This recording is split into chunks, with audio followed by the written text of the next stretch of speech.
good morning. Welcome over to Manly here, and looking forward to our contest against Pitt. A well-coached Paul Chris Pitt team that we're going to encounter here this weekend. And with that, any questions you might have? How will you decide your quarterback for this weekend? Yeah, well, we've had a couple weeks try to get healed up. AJ's practiced, as well as Mitch and Austin. All three are ready to go. And we'll see how things finish up with today's practice. But I feel good about the fact that all three of them are feeling a lot better, and as far as their health goes. Without kind of giving too much away, how did you think AJ practiced this week, and just having him back in the swing of things? How did he do? He did a pretty good job. I think all three of the kids did a good job this week at times. The week prior, really, we only had Austin going. And then we're trying to get AJ's arm back and get Mitch feeling better too, which was nice to have them all back this week, because last week I was playing some quarterback and it was ugly. It wasn't good. It was not a good thing.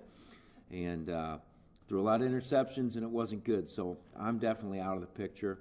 Lester's back off the road recruiting, so we have him available for practice as well. But to answer your question, all three of the kids are ready to go. They're feeling well. And AJ, I thought AJ had a pretty good week. Mark? I was actually watching you throw a ball before a game, and I think you throw a pretty good ball. Well, I appreciate that, Mark. Yeah. Terrell Hunt, is he practicing? Is it safe to say he's not going to play again this year? No, Terrell's down.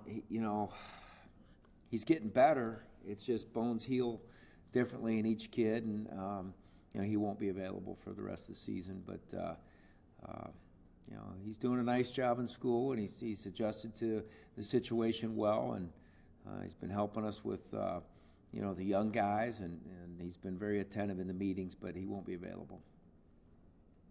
Knowing you guys can't make a bowl, what do you have to play for the final two games? Well, what we have to play for is everything that we love about the game. We have the one thing about college football and student athletes at this age is we have a shared love and passion for football. And that's what I've tried to focus in on with all the kids. As we sit in this room, I've asked them this many times, in our 2 years together since I've been the head coach, and all the years prior to that with my defensive kids. I've always taken time to stop and say, let's reflect as Thanksgiving's, upon us. Let's stop and reflect and think about what we're thankful for. And where would you be if not for football? And I asked the coaches and the players the same question. Where would we be without football in our lives? And I let them ponder it. And I don't ask them to come out and talk about it. But I think it's an important question to ask. So with that being said, what we're focused in on and what we should be focused in on is playing for the love of the game and for the respect of what the game has given each and every one of us. It's an absurd sport. It's a dead pig with air in it. And when you break it down into the rudimentary elements of what we do, it's somewhat laughable. But the passion we have for this game that was created so many years ago has given us so much. And kids will, as they finish up their careers, they'll look back and they'll talk to the younger players about what football has given them, and not to ever take it for granted, especially our older kids that have played through injuries or been, denied opportunities to play as much as they had envisioned going into it. So I think we're playing for the love of the game and for the respect that the game has given us, and most importantly, for our teammates, especially the seniors. So been really pleased with the maturity level of this group, in the way they've prepared for this Pitt game, and the way they've practiced really throughout the course of the season, and the way they've played. Because when you turn on the tape in the fourth quarter, you really couldn't tell whether we were playing to get into a bowl game or not, because the kids are playing with great effort. And maybe we're struggling a little bit in different areas because of the injury situation, but we've learned a lot about a lot of kids because of it too. So there are silver linings out there. Given the kind of history with Pitt and specifically last year, pushing you guys to the brink to make a bowl. Oh yeah.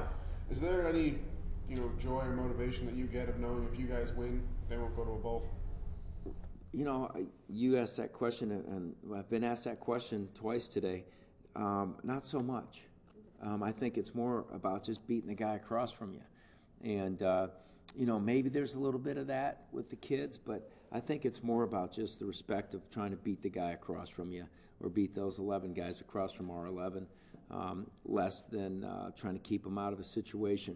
We have a rich tradition, and with that tradition, playing them as often as we have, you know, since 1955, we've played them every single year. And prior to that, we played them a ton as well. So there's a rich history, and with history and tradition comes respect. So I think our kids, our coaches have respect for Pitt and their program. I know personally I do, and growing up as a kid in Northeast Ohio, back when it was the old Big East matchups, you know, that was one of those games you're always looking at because you knew it was going to be a hard-fought, physical football game, played the way so many of us, where I came from, felt the game was supposed to be played. And that's what this matchup is again this year. You know, we got one of the best running backs in the country. They're playing power football. They're going to run power and super power and try to, you know, get James rolling, and he's done it against everybody. So it's going to be a hell of a challenge for our kids to play in a tradition-rich game over in Heinz Field. And I think about, you know, Sean Hickey, who's usually sitting where Zach is in our team meeting, and how excited he is to go back home and play against Pitt, you know, in front of his family and all those people from that state that are looking to see how Sean's career is going to end up at Syracuse and then moving forward. So there's a lot that goes into this, but probably less to do about trying to keep them from reaching their goals and more to do with the way we finish the season with great pride, the way we play.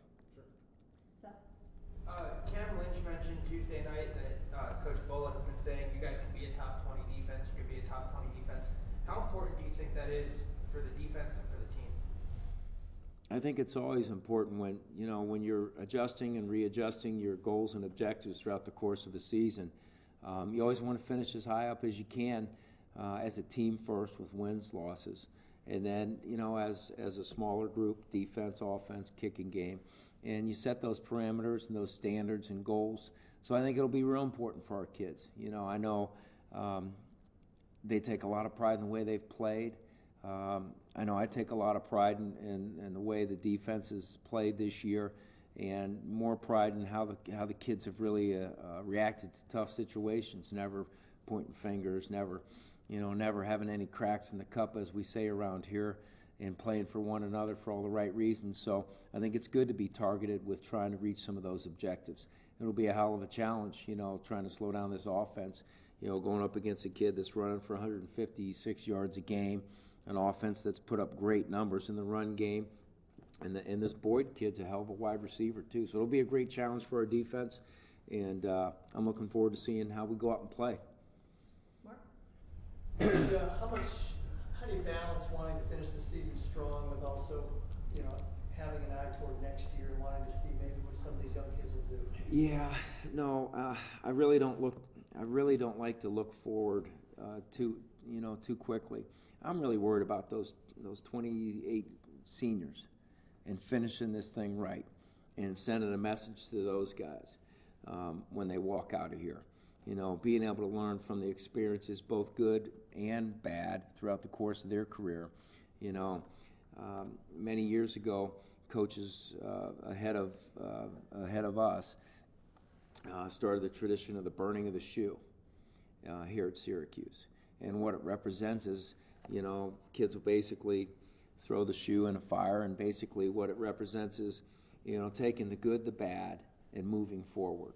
And reflecting on your experience for the last 4 or 5 years at Syracuse, and understanding that reflection's really good. And you learn more from probably the negatives than you do the positives in life, fighting through the tough situations. So for us, our focus is more about finishing strong, so when those seniors look back, they say, we really got something out of our experience here. All the obvious things, you know, and all the great things, the bowl games that they were a part of and the bowl championships that they've won, but also learning from the difficult times and carrying those lessons into life. So really, we're more focused on these last 2 games for the seniors as opposed to looking forward. We'll have plenty of time to look forward and plan for next season. But right now, it's more about the kids in this room and finishing strong. Well, I know you don't like to look ahead too much, but I was looking at, I know, the timing I was love you, Steve. spectacular. I love you. I mean, go ahead. I was looking at the 2015 non-conference schedule. Right now, I think you guys have weeks 2 and 5 open.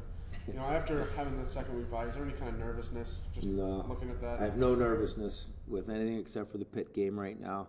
And you have to live one play, one game, one day at a time, in my opinion, to stay consistent with who you are. So I have a hard time looking way ahead. When we do, you know, we'll look way ahead a little bit at times on the calendar when it's time to do that. But really, it's about here and now. Last question, Zach. You see what happened with Todd Gurley tearing his ACL in Georgia, especially with Sean near the end of his career. How concerned are you that something like that could happen to Sean? No more than, you know, Sean's walking to class right now and there's cars driving across the street and he better keep his head on the swivel. Life's short. And, you know, if you worry about those types of things, I think you're missing out on living for the moment, you know, so I don't worry about those things, you know. You know, life is short, nothing's promised except for what we have right here in front of us, so let's live it to its fullest and control the things in front of us right now. And that's the way we try to approach all those things. Really last question. Coach, I know AJ's back in practice this week, but are you much healthier after the bye week? It doesn't sound like a lot of guys are coming back. Yeah, I mean, we are and we aren't. I mean, it's relative to the situation. You know, anytime you've had as many kids out as we have throughout the course of the last 7-8 weeks, it's relative. So I can tell you that we're not gonna have Ashton and Brisley back. You know, I can tell you that much. I can tell you that depending on how today goes, we might have a couple of those linemen back that we haven't had. And some of the linemen that have been playing hurt aren't going to be playing as hurt as they have been. So from a relative point of view, we'll be better off than we were 2 weeks ago. But we don't necessarily have all those bullets in the chambers that we had hoped to at this time in the season. But we're getting a little bit healthier.